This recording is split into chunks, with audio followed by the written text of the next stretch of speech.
Салам алейкум достор.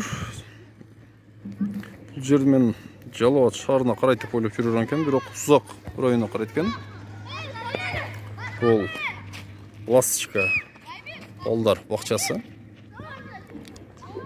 Ана кызыл домдор бұл ушу Жалауат шаарына карайт.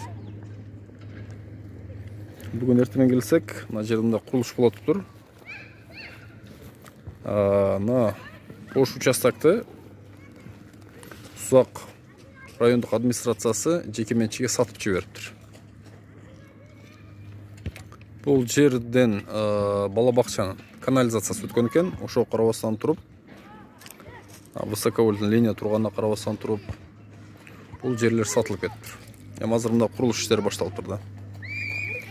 Ушу таң калам да, ушу Сузак райондук администрациясы акимине мындай түшүнбөйм.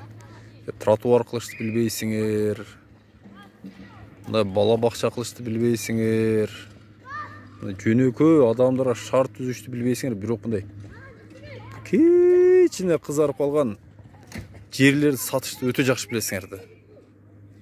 Эми бул кандай болсун? Бул өзү бала бакча болсо, бuyakta дагы бир склад экен.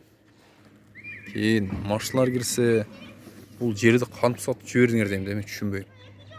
Бияк высоковольтный линия болсо,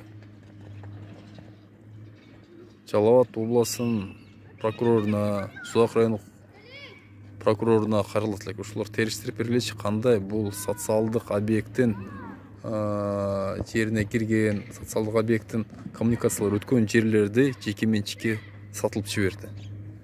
Чоң рахмат.